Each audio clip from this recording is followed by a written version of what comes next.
베드로의 환상에 대한 해석, 이방인 전도의 합당성을 이제 11장 전반부에 설명하고 있고, 이제 11장 후반부에는 안디옥 교회, 최초의 이방인 교회, 안디옥 교회가 어떻게 생기게 되었나 또 이렇게 보여주고 있고, 12장에서는 이제 사도 중에 그 요한의 형제 야고보가 헤롯에 의하여 칼에 죽임을 당하는, 이런 순교당하는 이런 장면이 나타나고, 또 베드로가 감옥에 갇혀 있었는데 교회는 예루살렘 교회는 풀려나기를 간절히 기도하는 그런 장면이 나타나고, 마지막에는 이제 야고보를 죽였던 헤롯이 죽임을 당하는, 벌레에게 죽임을 당하는 이런 일들로 이제 이렇게 구성이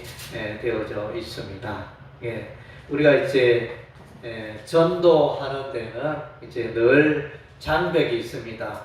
전도의 장벽이 있는데, 전도의 장벽은 내적인 장벽과 외적인 장벽이 있습니다. 그래서 내적인 내부적인 장애물을 오늘 이제 설명해 주고 있습니다. 유대인들은, 예루살렘 교회의 사람들은 이방인에게는 전도하면 뭔가 불법 사항이 되고 하지 말아야 할 일을, 하나님께서 지키지 않은 일을 하는 것처럼 그렇게 생각하고 있었습니다. 그러나 이제 이것은 전혀 그렇지 않죠. 전혀 완전히 착각이었죠. 하나님은 그렇게 말한 적이 없습니다. 이들은 하나님의 의도와 마음을 올바로 이해하지 못했음을 보게 되어집니다. 그래서 이제 우리 하나님은 욥바에 기도하고 있는 베드로에게 나타나셔서 이제 하늘에서 내려오는 그릇이 있는데, 보자기 같은 형상이 이렇게 하늘에서 내려오고, 거기서 이제 속에 들여다보니까 4발 가진 짐승, 들짐승, 또 기는 것, 또 공중에 나는 새, 이런 것들이 있는데 음성이 들립니다. 베드로야, 일어나 잡아먹으라. 이렇게 말할 때 하나님이여, 부정한 것을 먹을 수 없나이다. 이렇게 거부를 했을 때 하나님 말씀하십니다. 내가 깨끗하게 한 것을 내가 더럽다 하지 말라, 이렇게 부정하다 하지 말라, 이렇게 말씀하시면서 이런 일이 3번이나 반복되어집니다. 이 사건 이후로 이제 이렇게 베드로가 기도 중에 욥바에서 환상을 보고 있었는데, 이것이 무슨 일일까 하고 있었는데, 마침 이탈리아 군대 이방인 백부장 고넬료가 3사람을 보냈는데, 그 3사람이 이제 베드로를 찾아왔습니다. 그래서 욥바에 있는 베드로를 가이사랴로 모셔가는 이런 일들이 있게 되어지는데, 이런 일들을 통하여 베드로가 이제 깨닫게 되어지죠. 이방인 전도에 대해서 우리 하나님의 특별한 뜻이 있구나 알게 되어지고, 이 베드로가 고넬료 가족에 가서 이제 복음을 전했을 때 온 가족이 회개하고 예수를 믿기로 작정했을 때 성령 세례가 임하였다 그랬습니다. 오순절날 임하였던 성령의 세례와 같은 그 동일한 역사가 이제 베드로가 전도했을 때 고넬료 가족들에게 임하는 그것을 이제 간증했더니, 그리고 이제 베드로가 말합니다. 이와 같이 이방인에게 전도하고 이방인을 구원하는 것이 하나님의 뜻일진데, 내가 어찌 하나님의 뜻을 돌이킬 수 있겠느냐, 거스를 수 있겠느냐, 이렇게 말하니까 모든 이제 예루살렘 교회가 긍정을 하고 수긍을 하고 찬성을 표하면서 이렇게 이제 그들의 다쳤던 마음이 이방인을 향하여, 이방인 전도에 대하여 잘못 갖고 있던 그 생각들이 깨뜨려지고 이렇게 열리게 되어지는 이런 놀라운 사건이 베드로의 이 환상 사건을 통해서 이제 급진전하게 되어집니다. 그래서 이제 안디옥 교회가 흥왕했을 때 예루살렘 교회가 이방인 그 교회 안디옥 교회에 바나바를 파송하게 됩니다. 이것은 이제 예루살렘 교회가 이방인에 대한 그 선입견이 깨뜨려졌다는 그런 증거가 되어집니다. 예, 오늘날 이제 우리도 전도할 때 우리 나름대로 늘 이제 편견에 갇혀 있을 때가 많습니다. 사람들을 만나는 사람 누구에게나 전도하기보다는 사람을 가린다든가 저 사람은 뭔가 전도하기는 뭔가 부적절하다 이러면서 이제 패스 이렇게 하면서 나름 그런 이제 전도의 대상자에 대한 선입견도 있을 수 있고 또 아직은 내가 전도할 때가 아니고 전도의 시기가 오면 내가 전도하겠지 뭐 이렇게 한다든가 혹은 이제 나는 이렇게 내가 전도하는 것은 부적합하다 더 영적으로 신앙적으로 성숙한 자가 복음 전도에 동참하는 것이 당연한데 나는 아니야 이런 식으로 이제 우리는 복음 전도에 있어서 이제 다양한 선입견들을 갖고 있을 수가 있습니다. 예, 우리가 이제 하나님의 마음을 기쁘게 하는 전도자가 되기 위해서는 이런 이제 우리의 마음속에 성도들의 마음속에 내부에 전도의 이 장벽을 깨뜨리는 작업이 있어야 할 것입니다. 네. 그리고 이제 두 번째는 이제 외부적인 이 전도의 복음 전도에 있어서 외부적인 장벽이 있다는 것입니다. 그것은 뭔가니 헤롯 이 정치 세력이 어떻게 보면 이제 로마 제국이라 할 수 있겠죠. 로마 제국의 분봉아 이 헤롯 왕이 사도들을 죽이고 특히 야고보를 죽이는 이런 일들이 나게 되고 베드로를 감옥에 가두는 정치적인 입장에서 이들은 이제 이런 일을 그렇게 하니까 다들 기뻐하고 좋아하는 것 같아서 사도 야고보를 죽였더니 주변의 사람들이 박수치며 잘한다 이러니까 사도 베드로도 감옥에 가두고 이렇게 정치적인 입장에서 이제 헤롯을 만나게 됩니다. 어쨌든 이제 이 헤롯은 기독교를 대적하고 예수 믿는 자를 핍박하고 박해하는 인물로 나타나 있다는 것입니다. 이것은 이제 교회의 외부의 적이라 할 수 있는 것입니다.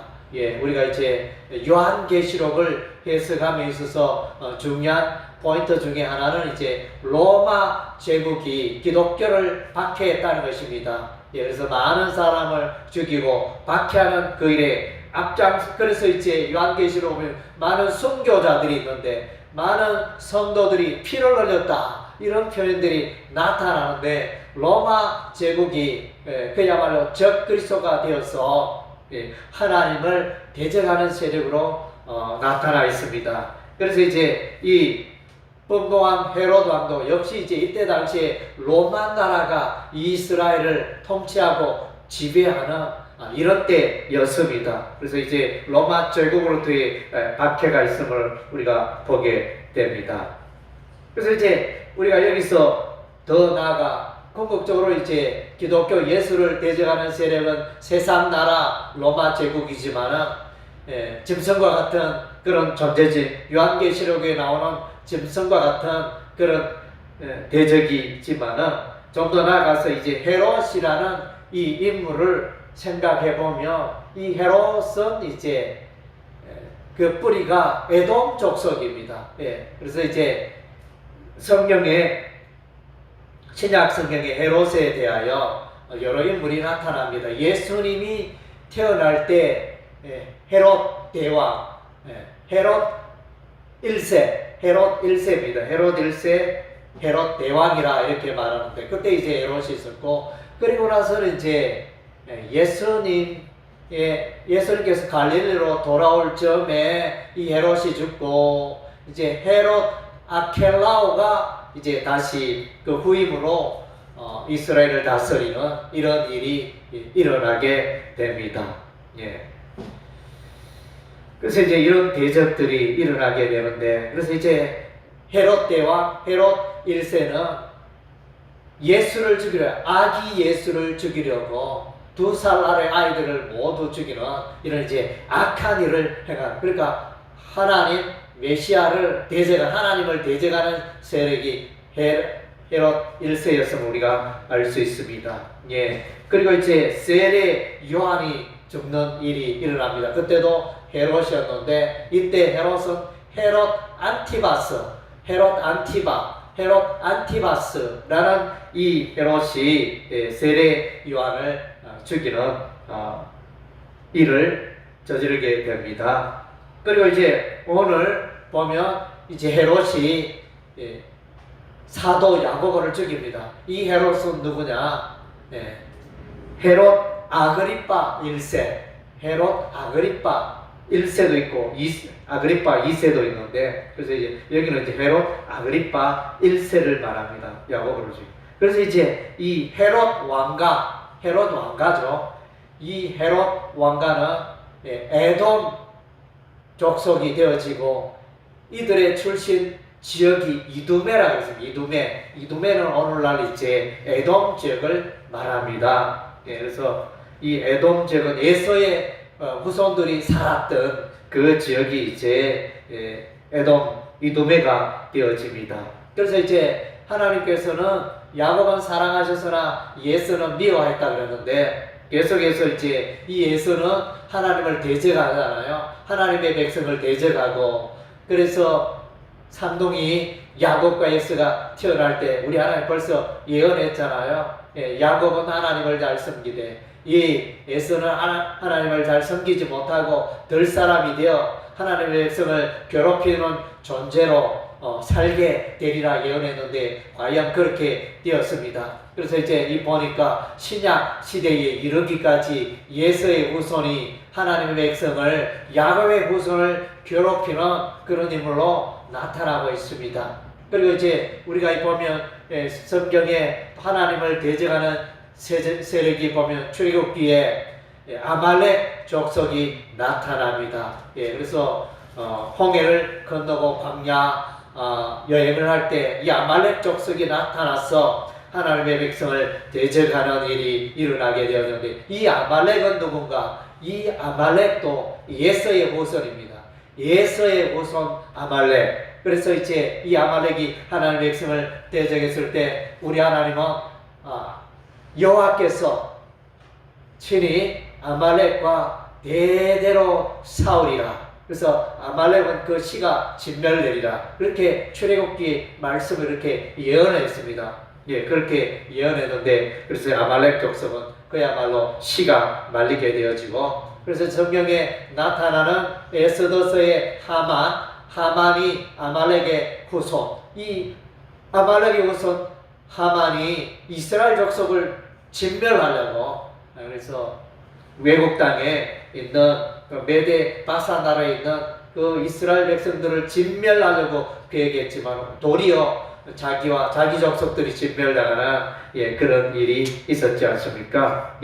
이처럼 외부적으로 이렇게 복음 전도를 방해하는, 박해를 하고 하는 이런 이제 세력이 있음을 우리가 발견하게 됩니다. 예나 지금이나 이런 세력들은 뭐 이렇게 심하냐 심하지 않냐 뭐 그런 정도의 차이지만은, 오늘날 우리가 예수 믿고 신앙생활하는데 로마 제국 때처럼 그렇게 큰 박해가 있는 것은 아니지만은, 그래도 이제 오늘날 뭐 살아가는 데 있어 가지고 예수 믿는 것으로 말미암아 또 이제 불편함을 겪고 하는 그런 일들을 우리가 주변에서 많이 볼 수가 있습니다. 그래서 너도 예수 믿구나, 예수 믿으니까 그렇지, 또 예수쟁이 이러면서 오늘날 보면 이제 우리 한국의 복음화율이 뭐 20% 평균 20%도 채 안 되잖아요. 우리 또 이 동네는 한 10%도 되겠습니까? 이렇게, 그래서 10명이 모이면 9명이 예수를 안 믿으니까, 그래서 이제 예수 믿는 그 한 사람이 이제 박해를 당하죠. 여러 가지 이제 불편함을 겪을 수밖에 없는 것이죠. 이런 이제 시대적인 흐름이, 그래서 이제 우리 주님 예수님 다시 오시는 재림의 그날까지 이런 현상은 이제 계속 있다는 것입니다. 그래서 성경에 무릇 경건하게 살고자 하는 자는 박해를 받으리라 그렇게 말씀했습니다. 디모데후서에도 사도 바울은 디모데에게 복음과 함께 고난을 받으라 이렇게 말씀을 하고 있습니다. 신앙생활 잘하는 사람은 늘 세상으로부터 손가락질 당하며 어떤 세상으로부터 이제 충돌이나 불편함이 일어나기 마련인 것입니다. 그래서 이제 우리가 이제 이런 고난들에 대해서도 우리가 기쁘게 감당해야 하는 것입니다. 그리고 이제 오늘 우리 말씀 중에 이제 또 우리가 눈여겨봐야 할 것은 이제 안디옥 교회가 어떻게 생기게 되었느냐. 이 안디옥 교회가 이제 예루살렘 교회의 서데반 집사가 죽임을 순교당하고 난 이후에 큰 박해가 핍박이 있어서 사도를 제외한 예수님의 제자들이 이제 흩어졌다 그랬습니다. 두루두루 여러 지역으로 흩어졌다 그랬는데 그 중에 몇 사람 구브로와 구레네 몇 사람이 안디옥에 가서 이제 이방 땅 안디옥에 가서 복음을 전하였더니 수많은 사람들이 예수를 믿고 주께로 돌아오더라. 그래서 이제 이 사람들을 중심으로 하여 이제 안디옥 교회가 일어나게 됩니다. 바나바가 안디옥 교회를 지도하고 돌보고 나중에 사울도 합세하여 그래서 이제 바나바와 사울에 의하여 이제 안디옥 교회가 던던히 서가고 하나님의 말씀 위에 서게 됩니다. 그래서 이제 특별히 안디옥 교회 사람들을 일컬어 그리스도인이라 그리스도인이라는 단어를 처음으로 사용하고 있습니다. 사도행전 11장 26절에 보니까 그리스도인, 그래서 예수 그리스도를 따르는 무리들, 예수 그리스도를 따르는 사람들, 11장 26절에 그렇게 나타나 있습니다. 우리가 창세기에도 보면 셋의 후손들이 비로소 여호와의 이름을 불렀더라 이런 표현이 나오는데 그런 것처럼 이 신약 시대의 이 초대 교회 때 안디옥 교회 사람들 중에 그 무리들이 그리스도인이라 불리게 되었지는 이런 이제 영예를 누리게 된 것입니다. 아멘. 그래서 이제 안디옥 교회가 어떻게 생기게 되었느냐? 그 몇 사람 성경에도 안타깝지만은 이 놀랍고 위대한 이 시초에 안디옥 교회의 이 놀라운 일을 이룬 이 시초에 기초가 되어지는 몇 사람 이름이 없어요. 이름도 무명으로 누가 이 일을 시작했는지 성경에 기록이 되지 않았습니다. 이 몇 사람은 성경에 기록되지 않았지만 이들을 통하여 안디옥 교회가 세워지고 안디옥 교회를 중심으로 하여 이방인 선교에 놀라운 기여를 하게 되어지는 바나바와 바울이 파송되어지는 놀라운 일을 하게 되잖아요. 그래서 이제 그 기초에 그 몇 사람 이름도 없고 빛도 없이 주님을 섬기는 이 몇 사람, 그래서 그 몇 사람이 오늘 우리가 되어야 되겠다 이렇게 생각이 되어집니다. 그래서 유명하지 않지만은 실상은 유명한 자요. 그래서 이제 사람들에게는 알려져 있지 않지만은 하나님께는 알려져 있고 하나님께는 인정받는 자. 그런 이제 몇 사람, 이런 몇 사람을 통하여 하나님의 놀라운 역사가 일어나고 있습니다. 그래서 이제 하나님께서도 놀라운 세일을 행할 때 그 예루살렘에 지식이 많고 유능한 자, 바리새인, 사두개인, 대제사장, 서기관, 장로들 이런 사람 사용하지 않고 갈릴리 바다에 그 어부들, 무식한 어부들 베드로를 비롯하여 12제자를 택하여 그들을 통하여 그러니까 놀라운 하나님의 역사를 이루어가지 않습니까? 그래서 정말 그 이름 없는 사람들을 통하여 하나님께서 이 놀라운 역사를 이루어가는 것을 보게 되어집니다. 예, 이사야서 60장 22절에 보면 작은 자가 천을 이루겠고 약한 자가 강국을 이루리라 하는 말씀이 있습니다. 네, 그래서 이제 정말로 우리의 출발, 복음 안에서의 우리의 삶이 겨자씨씨앗처럼 아주 작고 연약하지만은 그러나 우리를 통하여 놀라운 출발이 이루어지고 놀라운 하나님의 역사가 일어날 수 있다는 것입니다. 예, 그런 믿음을 여러분 다 품고 살아가시기 바랍니다.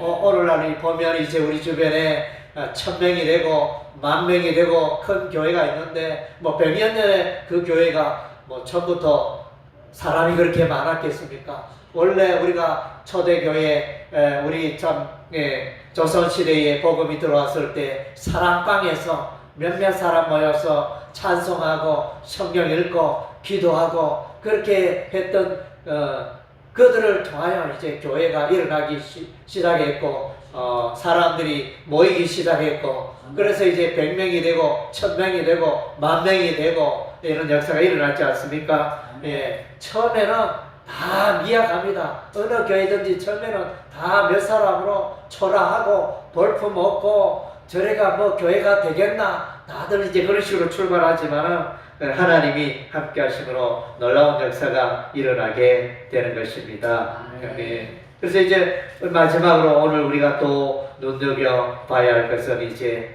이 일에 우리 하나님이 다 이 사도행전 11장과 12장의 역사에 하나님이 늘 함께 하신다는 것입니다. 예. 그래서 고넬료가 기도할 때 천사가 내 구제와 기도를 들었다 이러면 천사가 이야기를 하고 또 요바에서 베드로가 기도할 때 천사가 나타나서 또 해석을 하고 또 가이사랴로 가라 이렇게 지시를 하고 그래서 천사가 나타나서 환상 중에 천사의 역사로 베드로가 가이사랴로 가게 되고 또 이 가이사랴에 있던 사람들이 요바에 오게 되고 하여튼 이런 일들이 다 이제 천사들의 하나님이 보낸 사자에 의해서 이루어지고 있다는 것입니다. 예.